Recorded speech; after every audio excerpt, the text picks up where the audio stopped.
اب سب سے پہلے نمبر پر درود و سلام کے حوالے سے شرعی مسئلہ کیا ہے؟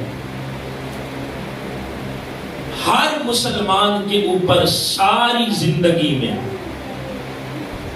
ہر ایک مسلمان پر اپنی پوری زندگی میں ایک بار درود پاک پڑھنا یہ فرض ہے۔ ہر مسلمان پر زندگی میں ایک بار درود پاک پڑھنا یہ فرض ہے۔ اور وہ مجلس، وہ محفل جس میں آقا اسلام کا نام نامی اسم گرامی لیا جائے، آقا اسلام کے نام نامی اسم گرامی کو سن کر آقا اسلام پر درود پڑھنا یہ واجب ہے۔ اور شب و روز اپنے اوقات میں سے وقت نکال کر ادب کے ساتھ، اہتمام کے ساتھ باوضو ہو کر حضور پر درود و سلام پڑھنا یہ مستحب ہے۔ ساری زندگی میں ایک بار پڑھنا یہ فرض ہے۔ اور جس مجلس کے اندر آقا اسلام کا نام نامی لیا جائے، وہاں حضور کا نام سن کر درود پاک پڑھنا یہ واجب ہے۔ اور جب وقت ملے ادب کے ساتھ آقا اسلام کی بارگاہ میں درود و سلام کے نذرانے پیش کرنا یہ مستحب ہے۔ تو دوستان محترم، درود و سلام یہ کیسا وظیفہ ہے؟ چونکہ ہم یہاں پر اللہ کے گھر میں سنی کانفرنس مجلس کے اندر، محفل کے اندر بیٹھے ہیں۔ میرے آقا اسلام نے حدیث میں کیا فرمایا؟ فرمایا زینوا مجالسکم بالصلاۃ علیہ فإن صلاتکم علیہ نور لکم یوم القیامۃ۔ فرمایا جب تم اپنی مجلس سجاؤ، جب تم اپنی محفل سجاؤ تو مجھ پر درود پڑھا کرو۔ یہ تمہارا پڑھا ہوا درود، میرے آقا نے فرمایا کل قیامت کے دن تمہارے لیے نور علی نور بن جائے گا۔ اپنی مجلس کو آراستہ کرو، اپنی محفل کو سجایا کرو مجھ پر درود پڑھ کر۔ اب اپنی مجلس، کسی جگہ پہ آپ بیٹھے ہیں، یہ تو مسجد کا پورا حال بھرا ہوا ہے نا، آپ سارے بیٹھے ہیں، یہ مجلس ہے۔ آپ تنہا بیٹھے ہیں، وہ آپ اکیلے کی ایک مجلس ہے۔ آپ گھر کے اندر اپنی فیملی کے ساتھ، بیوی بچوں کے ساتھ بیٹھے ہیں، یہ ایک مجلس ہے۔ آپ اپنے دوست احباب کے ساتھ بیٹھے ہیں، یہ ایک مجلس ہے۔ مجلس کیا ہے کہ آپ بیٹھے ہیں تو میرے آقا نے فرمایا زینوا مجالسکم بالصلاۃ علیہ، اپنی ہر مجلس کو مجھ پر درود پڑھ کے سجایا کرو۔ جب اس انداز میں تم سجاؤ گے تو فرمایا تمہارا یہ پڑھا ہوا درود کل قیامت کے دن تمہارے لیے نور علی نور بن جائے گا۔ مجلس چھوٹی ہو یا بڑی ہو، آپ بیٹھے ہیں، آقا اسلام کی ذات پاک پر درود و سلام پڑھے۔ آقا اسلام کی بارگاہ میں درود و سلام کے نذرانے پیش کرتے رہا کریں۔ اپنی مجلس کو حضور پر درود و سلام سے آراستہ کریں۔ میرے آقا نے فرمایا یہ درود قیامت کے دن تمہارے لیے نور علی نور بنے گا۔ اور پھر ایک حدیث میں میرے آقا نے کیا فرمایا؟ میرے آقا صلی اللہ علیہ وسلم نے فرمایا من صلی علیہ فی یوم الف مرۃ لم یمت حتی یری مقعدہ من الجنۃ۔ فرمایا میرا وہ غلام جس نے مجھ پر دن میں 1000 مرتبہ درود پاک پڑھا، میرے آقا نے فرمایا اس وقت تک اسے موت نہیں آئے گی جب تک وہ اپنا ٹھکانہ جنت میں نہیں دیکھ لے گا۔ جنت تو ملنی ہے حساب و کتاب کے بعد، آخرت کی حشر کی منزلوں سے گزرنے کے بعد، لیکن درود و سلام پڑھنے والا آقا اسلام کا غلام کیسا ہے؟ فرمایا جو دن میں 1000 مرتبہ پڑھتا ہے اسے اس وقت تک موت نہیں آ سکتی جب تک وہ اپنا ٹھکانہ جنت میں نہیں دیکھ لے گا۔ اور دیکھنا کہاں پہ ہے؟ اس دنیا میں۔ مرنے سے پہلے پہلے فرمایا وہ جنت میں اپنا مقام دیکھ لے گا۔ یہ کیسا عمل ہے درود و سلام کا؟ پھر ایک حدیث کے اندر میرے آقا صلی اللہ علیہ وسلم نے کیا ارشاد فرمایا؟ فرمایا اول الناس بی یوم القیامت اکثرہم علی الصلاۃ۔ فرمایا قیامت کے دن میرے سب سے زیادہ قریب وہ شخص ہوگا جو مجھ پر کثرت کے ساتھ درود و پاک پڑھتا ہے، جو مجھ پر کثرت کے ساتھ درود پاک پڑھتا ہے، فرمایا وہ قیامت کے دن میرے سب سے زیادہ قریب ہوگا۔ اس نے درود کہاں پڑھنا ہے؟ دنیا میں۔ اور آقا اسلام کا قرب کہاں ملے گا؟ قیامت کے دن۔ اب ذرا تصور کریں، جب علماء کرام سے سنتے ہیں کہ جو قیامت کا منظر ہے وہ بڑا وحشتناک ہے، قیامت کا منظر بڑا خوفناک ہے، اس وقت جب ہر ایک نفسا نفسی کے عالم کے اندر ہوگا، میرے آقا نے فرمایا اس وقت میرے قریب وہ ہوگا جو مجھ پر کثرت کے ساتھ درود پڑھنے والا ہوگا۔ ارے اس وقت جو حضور کے قریب ہوگا، اللہ کی عزت کی قسم، جو تاجدار کائنات کے جتنا قریب ہوگا وہ اتنا اللہ کے عذاب سے بھی دور ہوگا۔ اس لیے کہ آقا اسلام ساری کائنات کے لیے خدا کی طرف سے رحمت بن کے آئے ہیں، اور جو حضور کے قریب ہوگا، اللہ کے محبوب کی رحمت کے سائے میں ہوگا، اس قیامت کے دن نفسا نفسی کے عالم میں وہ اسی قدر اللہ کے عذاب سے بھی دور ہوگا۔ دیکھیں نا، عذاب کس کا نام ہے؟ کہتے ہیں نا عذاب بڑا سخت ہوگا۔ عذاب کس چیز کا نام ہے؟ جہاں پر اللہ کی رحمت نہ ہو وہاں پر عذاب ہے۔ ارے جہاں پر رحمت نہیں، جہاں پر ساری کائنات کی رحمت ہو اور اس رحمت کے قریب ہو، وہ قیامت کے دن اتنا عذاب سے دور ہوگا۔ اس لیے میرے آقا نے فرمایا نا، جو مجھ پر کثرت کے ساتھ درود پڑھتا ہے وہ قیامت کے دن میرے قریب ہوگا۔ جو جتنا حضور کے قریب ہوگا، اللہ کے محبوب کے قریب ہوگا، جو جتنا رحمت للعالمین کے قریب ہوگا، وہ اتنا اللہ کے عذاب سے بھی دور ہوگا۔ یعنی قیامت کے دن اگر کوئی یہ چاہتا ہے کہ میں آخرت کی منزلوں میں اللہ کے عذاب سے بچ جاؤں، گرفت اور پکڑ سے بچ جاؤں، وہ دنیا میں کثرت کے ساتھ آقا اسلام کی ذات پاک پر درود پاک پڑھنے والا بن جائے۔ اور پھر میرے آقا صلی اللہ علیہ وسلم نے ایک حدیث مبارکہ کے اندر کیا فرمایا؟ میں صرف آپ کو احادیث سنا رہا، اگر کوئی موٹیویشنل بات بھی کرے نا اس میں بھی اثر ہوتا ہے۔ اور آقا اسلام کے جو فرامین ہیں اس سے بڑھ کر کیا کوئی موٹیویشنل چیز ہو سکتی ہے؟ جس محبوب کو اللہ نے جوامع الکلمات عطا کیے ہیں، ادھر آقا اسلام کا فرمان بندہ مومن سنتا ہے، ادھر کانوں کے اندر رس گل جاتا ہے۔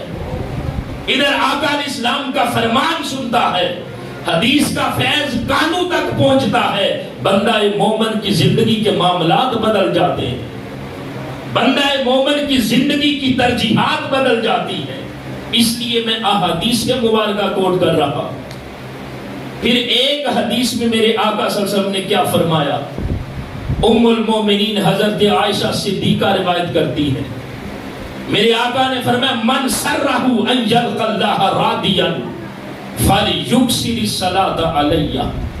فرمایا جو بندہ یہ چاہتا ہے کہ کل قیامت کے دن جب جاؤں تو جو میرا رب ہے وہ میرے ساتھ راضی ہو جائے. فرمایا اس بندے کو چاہیے وہ کثرت کے ساتھ میری ذات پر درود پڑھا کرے. ہر ایک کی خواہش نہیں, ہر بندہ مومن کے دل میں یہ بات نہیں کہ جب میں آخرت میں جاؤں تو میرا رب راضی ہو جائے. ہر بندہ یہ چاہتا ہے, لیکن آقا علیہ السلام نے دنیا کے اندر یہ سند عطا کر دی. فرمایا جو مجھ پر کثرت کے ساتھ درود پڑھتا ہے جب کل قیامت کے دن جائے گا تو اپنے رب کو اپنے ساتھ راضی پائے گا. وہ درود و سلام وہ وظیفہ ہے, وہ عمل ہے جو قیامت کے دن خدا کی رضا عطا کرے گا. اور پھر ایک حدیث مبارکہ کے اندر میرے آقا صلی اللہ علیہ وسلم نے کیا ارشاد فرمایا؟ فرمایا من صلی علیہ فی یوم 50 مرۃ صافحتہ یوم القیامت. فرمایا جو مجھ پر 50 مرتبہ درود پاک پڑھتا ہے ایک دن میں اللہ کا رسول قیامت کے دن اس کے ساتھ مصافحہ کروں گا. اس کے ساتھ اللہ کے محبوب علیہ السلام مصافحہ کریں گے. دیکھیں نا, اگر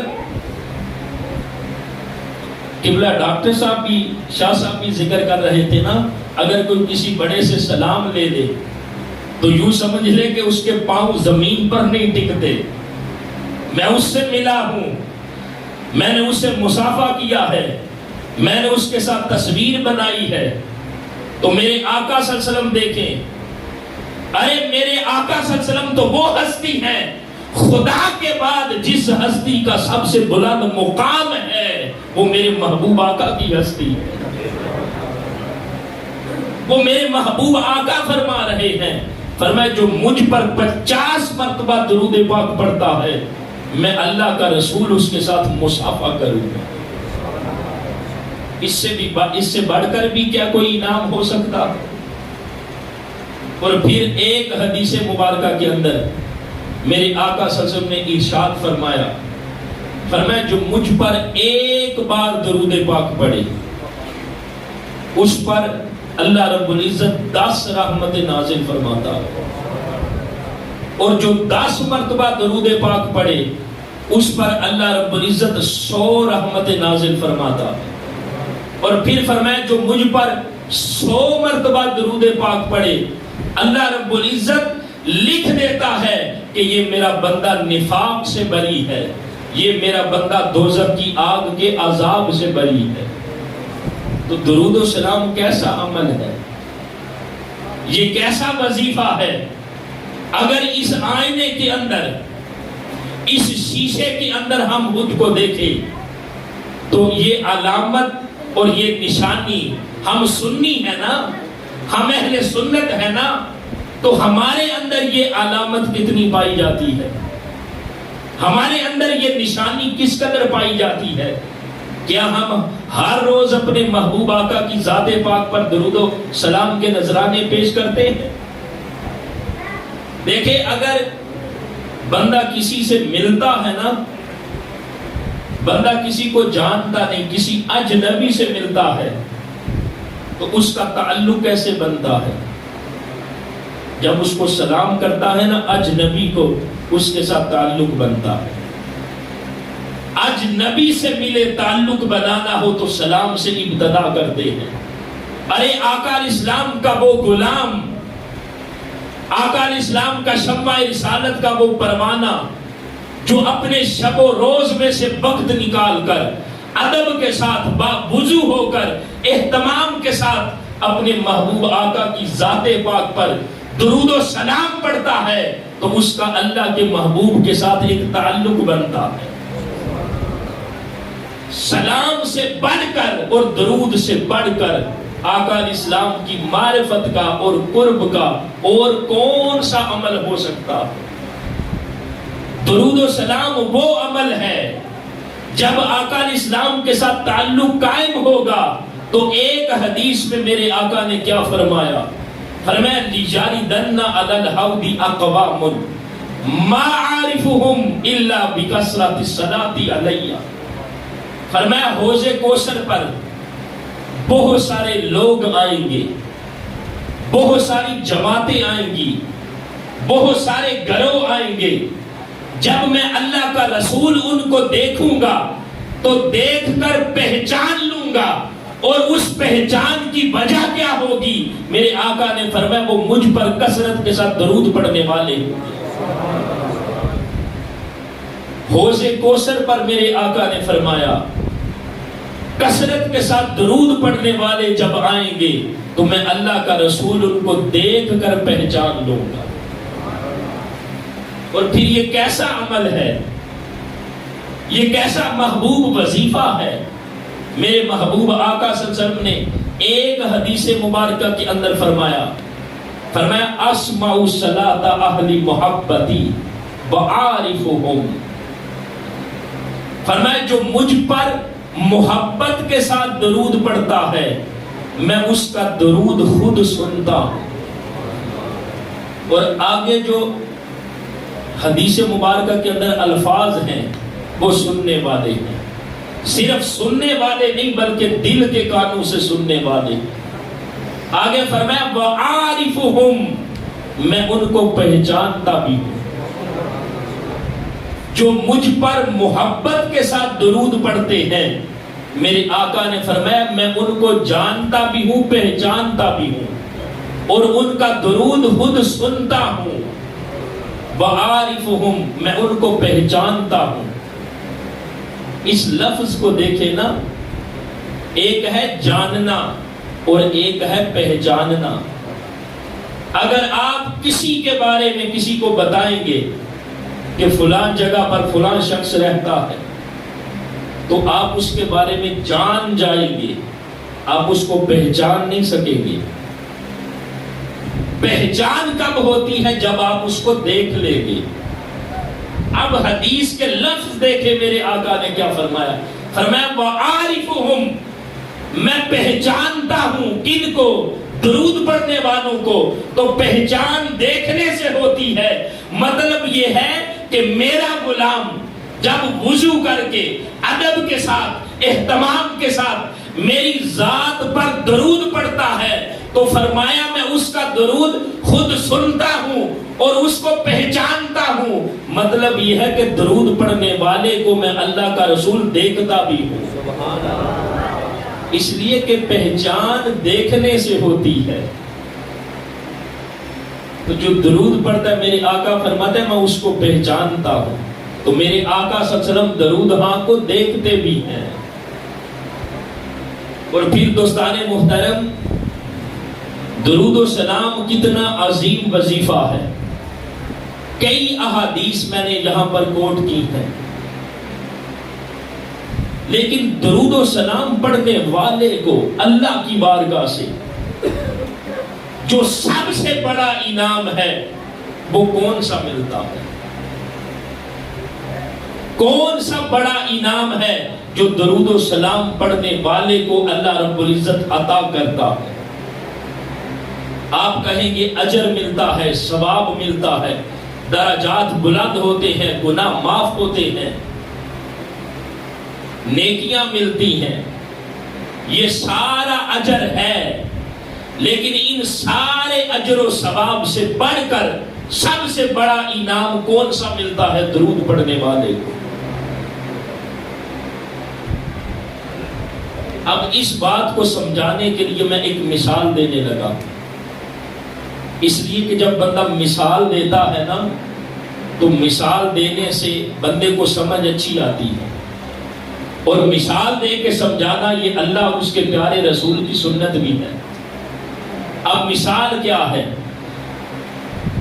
سلطان محمود غزنوی، اس کا نام تو سبھی نے سنا. اس کا ایک غلام بھی تھا ایاز، جو اس کی آنکھوں کا تارا تھا. سلطان محمود غزنوی ایک دن اس نے یہ کہا، یہ جو بات بیان کر رہا ہوں یہ مفتی احمد یار خان نعیمی رحمت اللہ علیہ، آپ نے شان حبیب الرحمن کتاب لکھی ہے، اس میں بیان کی کہ سلطان محمود غزنوی اس نے اپنے درباریوں سے اپنے وزیروں مشیروں سے یہ کہا کہ آج جس کو میرے خزانوں میں سے جو چاہیے وہ لے لے۔ اب اس کے جو درباری وزیر ہیں وہ خزانے لینے لگے ہیں، اپنی جھولیاں بھرنے لگے ہیں۔ انہی درباریوں میں سے ایک درباری تھا ایاز۔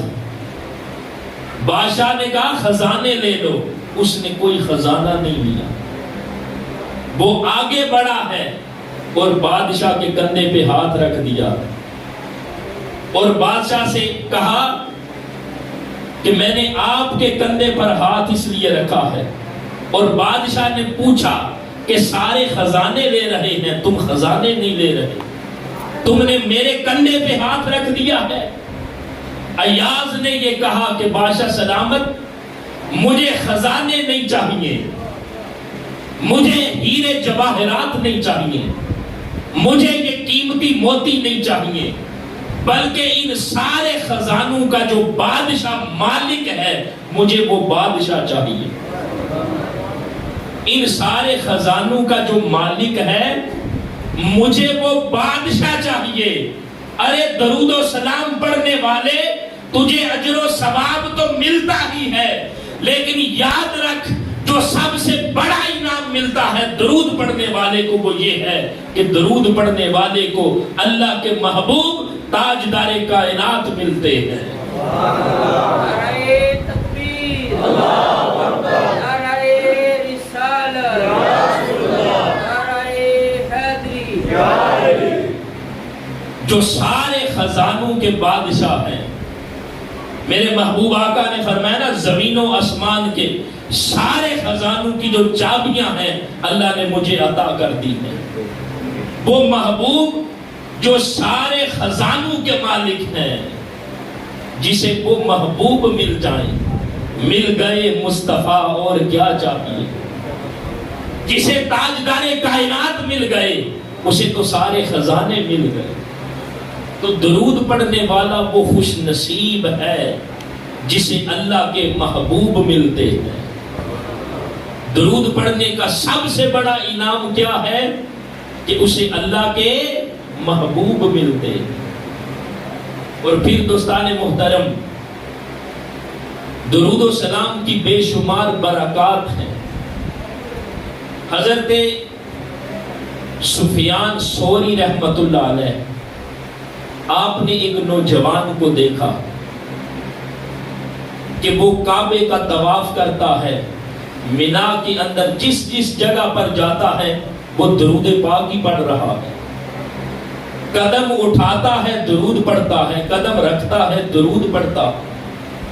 حضرت سفیان ثوری رحمت اللہ علیہ اسے پوچھنے لگے، جوان تو جس جگہ پہ بھی جاتا ہے صرف درود پاک ہی پڑھتا ہے، اس کے اندر کیا راز ہے، کیا وجہ ہے؟ یہاں پر ہر مقام کی الگ دعائیں ہیں، نوافل ہیں، لیکن تو ہر جگہ پر درود ہی پڑھتا ہے۔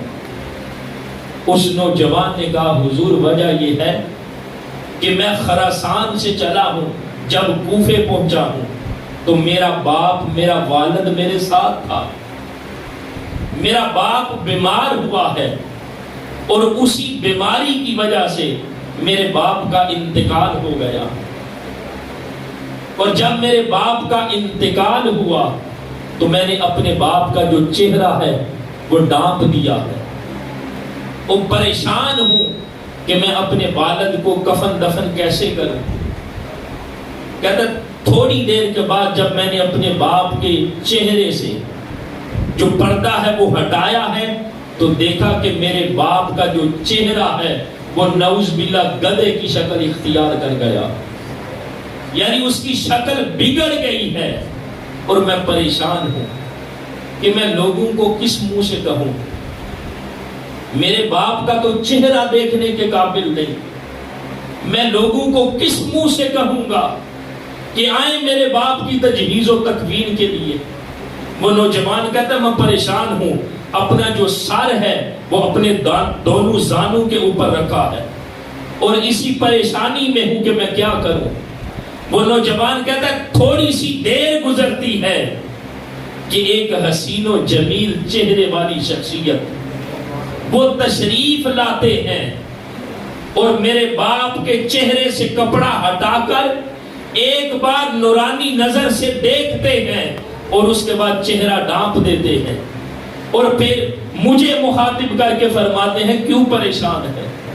نوجوان کہتا ہے میں عرض کرتا ہوں کہ میرے باپ کے ساتھ کیا ہوا ہے، میرے باپ کا چہرہ بدل گیا ہے، میں اس لیے پریشان ہوں۔ فرمایا دیکھو تو صحیح۔ جب نوجوان نے دیکھا تو اس کے باپ کا چہرہ اس طرح چمک رہا تھا جس طرح 14ویں رات کا چاند چمکتا۔ اب جب وہ حسین و جمیل شخصیت تشریف لے کے جانے لگے، وہ نوجوان کہتا ہے میں نے دامن تھام لیا اور عرض کی کہ اے اس وقت میری دستگیری کرنے والی ہستی اب کون ہے؟ فرمایا میں ہی شفیع مجرمہ ہوں، میں ہی گناہگاروں کی شفاعت کرنے والا ہوں۔ نوجوان نے عرض کی اللہ کے محبوب الاسلام، یہ جو میرا باپ ہے اس کا چہرہ تبدیل کس وجہ سے ہوا اور پھر اس میرے باپ پر آپ کا کرم کیسے ہوا؟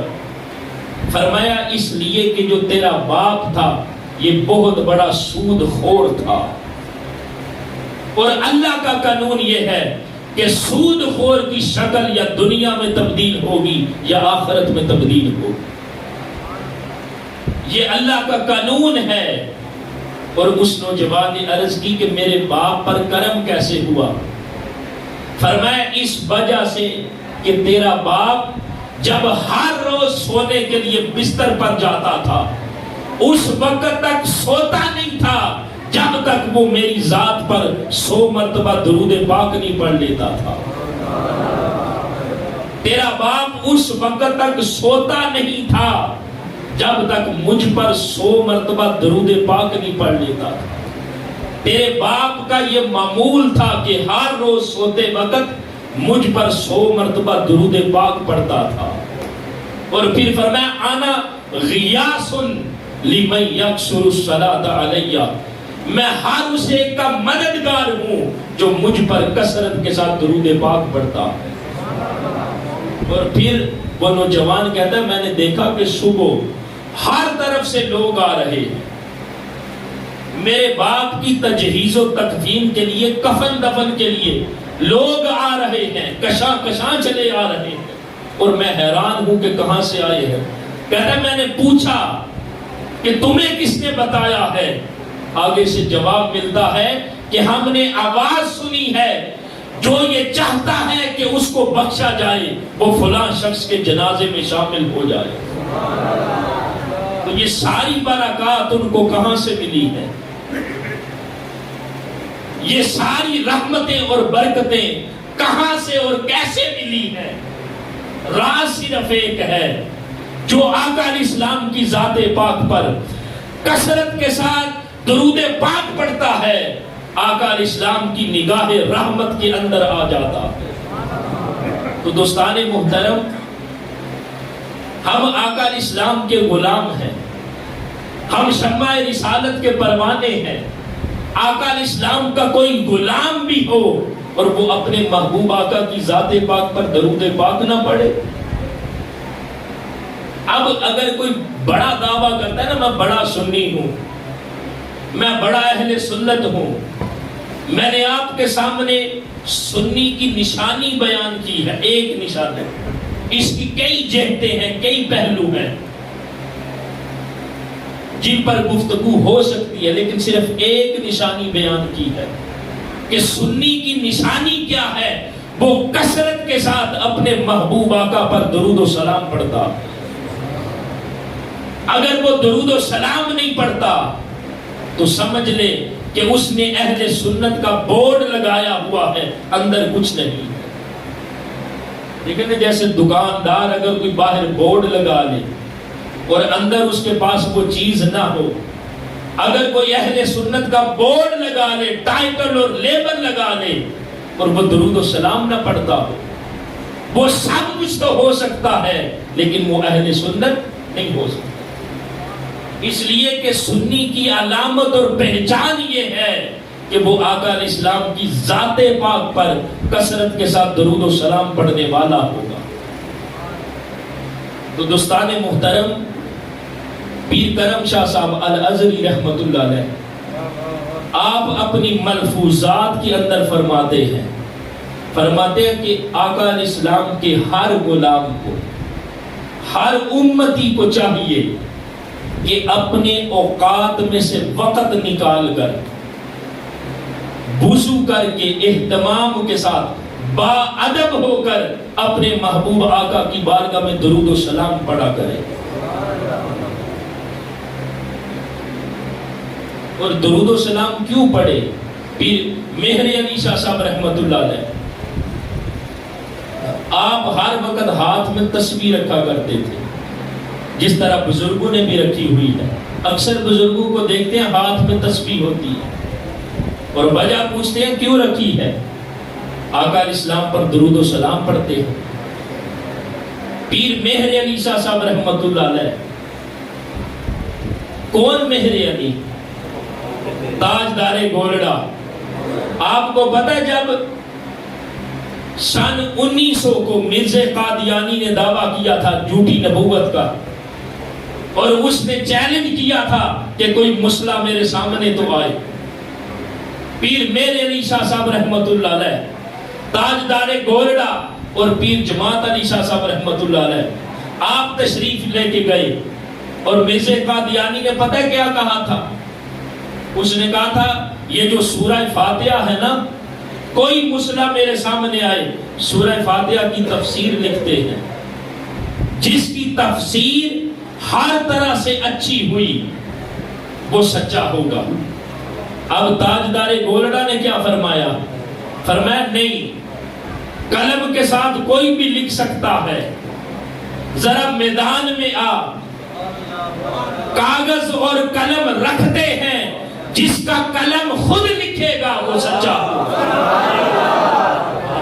نعرہ تکبیر، نعرہ رسالت، نعرہ رسالت، تاجدار ختم نبوت، تاجدار ختم نبوت، تاجدار ختم نبوت، نعرہ رسالت۔ فرمایا جس کا قلم خود لکھے گا وہ سچا ہوگا۔ جب یہ وقت گزرا نا تو پیر مہر علی شاہ صاحب کے عقیدت مندوں میں سے کسی نے پوچھا کہ حضور آپ نے اتنا بڑا دعویٰ کر دیا، ذرا مہر منیر اٹھا کے دیکھو تو صحیح جو گولڑا شریف سے چھپی ہے۔ عقیدت مندوں نے کہا حضور اتنا بڑا دعویٰ کر دیا، جس کا قلم خود لکھے گا وہ سچا ہوگا۔ تاجدار گولڑا فرمانے لگے یہ دعویٰ میں نے نہیں کیا، یہ سائیوں نے خود کروایا، اور رات کو میرے محبوب آقا نے دیدار کروایا، اور فرمایا مہر علی جب اس دیوس کے سامنے جاؤ تو ڈرنا نہیں، تم جو کچھ کہو گے وہ ہو کے رہے گا۔ اسی لیے تو آپ نے خود فرمایا نا جو ختم نبوت کے لیے کام کرتا ہے اس کے پشت پر تاجدار کائنات کا شفت بڑا ہاتھ ہوتا ہے۔ وہ پیر مہر علی شاہ صاحب رحمت اللہ علیہ آپ ہر وقت اپنے ہاتھ میں تسبیح رکھتے اور اپنے مریدوں سے اور عقیدت مندوں سے کہتے کہ ہر وقت اپنے محبوب آقا پر درود و سلام پڑھا کرو، ہر وقت آقا علیہ السلام پر درود و سلام پڑھا کرو۔ اب یہاں پر پیر مہر علی شاہ صاحب ریلوے اسٹیشن کے اوپر بیٹھے ہیں۔ اس وقت پتہ ہے نا پاکستان ہی ابھی بنا تھا۔ آپ ریلوے اسٹیشن کے اوپر بیٹھے ہیں، ہاتھ میں تسبیح ہے۔ انگریز دیکھتا ہے، پوچھتا ہے درویش تیرے ہاتھ میں کیا ہے؟ یہ ہاتھ میں کیا ہے؟ آپ نے فرمایا یہ تسبیح ہے، یہ میرا ہتھیار ہے۔ اب اس انگریز کے ہاتھ میں بھی ہتھیار تھا، ریوالور، بندوق تھی۔ آپ نے پوچھا تیرے پاس کیا ہے؟ اس نے کہا یہ میرا ہتھیار ہے۔ پوچھا کس لیے ہے؟ اس نے کہا یہ انگریز سرکار نے مجھے اپنی جان کی حفاظت کے لیے دیا۔ اپنی جان کی حفاظت کے لیے دیا ہے۔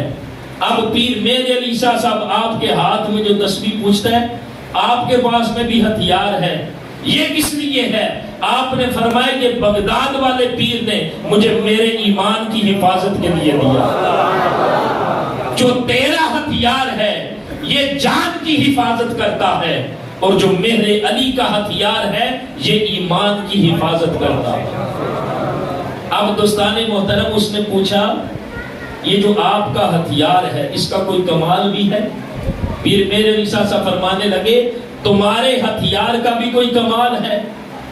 اب اس نے سامنے پرندہ بیٹھا ہوا جب فائر کیا، پرندہ ٹھنڈا ہو کے زمین پہ گرا اور بڑے فخر سے کہنے لگا یہ میرے ہتھیار کا کمال ہے۔ پیر مہر علی شاہ صاحب تاجدار گورڑا آگے بڑھے، اپنی تسبیح اس پرندے کے ساتھ مس کی اور ایسے کیا، بس وہ پرندہ اڑنے لگا ہے، اور آپ فرمانے لگے سنو جو تیرا ہتھیار ہے وہ زندو کو مردہ کرتا ہے، اور جو مہر علی کا ہتھیار ہے وہ مردوں کو زندہ کرتا ہے۔ یہ کس کا کمال ہے؟ یہ کس کی برکات ہے؟ کوئی آقا اسلام کی ذات پاک پر کثرت کے ساتھ درود و سلام پڑھ کے تو دیکھے۔ جس تسبیح پر درود پاک پڑھے اللہ تعالیٰ اس کو بھی برکتیں عطا کر دیتا ہے۔ اور یہ جو انسان کا سراپا ہے اس کو درود و سلام کی وجہ سے کتنی برکات اور کتنی عظمتیں ملتی ہیں۔ تو دوستان محترم، گزارش یہی کرنی ہے، چونکہ ہماری جو تربیت ہے وہ اس انداز میں ہوئی ہے۔ حضور شیخ الاسلام ڈاکٹر محمد طاہر القادری مدظل العالی، آپ نے گوشہ درود دیا ہے مرکز منہاج القرآن پر، اور پھر تحریک منہاج القرآن کا جو بھی کارکن ہے اپنے گھروں کے اندر الگ جگہ بنا کر ایک حلقہ درود قائم کیا ہے، تاکہ کوئی دن ایسا نہ گزرے، اور بالخصوص جمعہ کے دن ہر جمعہ کے روز حلقہ درود کی شکل میں آقا علیہ السلام کی بارگاہ میں درود و سلام کے نذرانے پیش کیے جاتے ہیں۔ خربوں کے حساب سے اس وقت آقا علیہ السلام کی بارگاہ میں درود و سلام پڑھا جا چکا ہے۔ تو دوستان محترم، ہماری تو تربیت اس انداز میں ہوئی ہے، اور درود و سلام وہ عمل ہے، وہ وظیفہ ہے جو آقا علیہ السلام کا قرب دیتا ہے، جو آقا علیہ السلام کی معرفت دیتا ہے۔ اب آخری بات کرنے لگا ہوں اور اپنی گفتگو کو سمیٹنے لگا ہوں، اور اسی میں آپ کی گوش گزار ایک پیغام بھی کرنے لگا۔ دیکھیں، جب ہم درود پڑھتے ہیں، درود کو عربی میں کیا کہتے ہیں؟ یہ جو ہم درود پڑھتے ہیں اس کو عربی میں کیا کہتے ہیں؟ صلاۃ۔ اور دوسری طرف جو ہم نماز پڑھتے ہیں اس کو عربی میں کیا کہتے ہیں؟ صلاۃ۔ درود یہ اللہ کے رسول کا ذکر ہے، اور نماز یہ اللہ کا ذکر ہے۔ درود پڑھیں تو آقا علیہ السلام کے ذکر کی سب سے اعلیٰ صورت ہے، نماز پڑھیں تو یہ اللہ کے ذکر کی سب سے اعلیٰ صورت ہے۔ ان دونوں کے لیے اللہ رب العزت نے لفظ ایک رکھا ہے، اور صلاۃ کا ہے۔ لفظ ایک کیوں رکھا؟ اس لیے کہ رب یہ چاہتا ہے محبوب لفظ ایک ہو صلاۃ کا، اسی لفظ صلاۃ کے پردے میں تیرا ذکر بھی ہوتا رہے، اسی لفظ صلاۃ کے پردے میں میرا ذکر بھی ہوتا رہے۔ اور جو بندہ مومن ہے، جو بندہ خدا ہے، اس نے کیا کرنا ہے؟ یہ جو دو ذکر ہے ان کو اپنی زندگی میں جمع کرنا ہے۔ اللہ کے ذکر کی سب سے اعلیٰ صورت وہ صلاۃ ہے، نماز کی صورت میں۔ آقا علیہ السلام کے ذکر کی سب سے اعلیٰ صورت وہ صلاۃ ہے، درود کی صورت میں۔ نماز پڑھیں، اللہ کے حضور سجدہ ریز ہوں، اور دوسری طرف درود پڑھیں، ادھر سجدے میں بندہ جب سر رکھتا ہے نا، اگر کوئی یہ چاہتا ہے کہ مجھے اللہ کا قرب ملے، سجدے سے بڑھ کر کوئی عمل خدا کا قرب نہیں دے سکتا۔ بندہ ادھر خدا کی بارگاہ میں جھکتا ہے، ادھر رب اپنے قریب کر لیتا ہے، اپنے بندے کو اپنا قرب عطا کر دیتا ہے۔ اور ادھر آقا علیہ السلام کا غلام جب اپنے محبوب آقا کی بارگاہ میں درود پاک پڑھتا ہے تو اسے تاجدار کائنات کا قرب اور معرفت ملتی ہے۔ تو دوستان محترم، آج کی اس سنی کانفرنس کا ایک ہی پیغام ہے کہ ہم نے اپنی زندگی میں یہ دو ذکر جمع کرنے ہیں، ایک نماز والا جو اللہ کا ذکر ہے، اور ایک درود و سلام والا جو اللہ کے محبوب کا ذکر ہے۔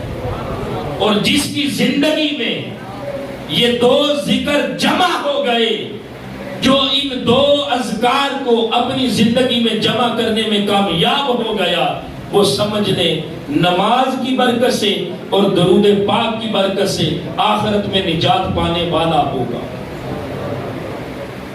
اللہ رب العزت کی بارگاہ میں دعا ہے کہ جو کچھ احادیث مبارکہ آپ کی گوش گزار کی ہیں، ان سب کو سمجھ کر ان پر عمل کرنے کی توفیق عطا فرمائی، اور اللہ رب العزت ہم سب کو پانچوں وقت اپنی بارگاہ میں سجدہ ریز ہونے کی توفیق عطا فرمائے۔ وَمَا عَلَيْنَا إِلَّا الْبَلَاغُ الْمُبِينُ۔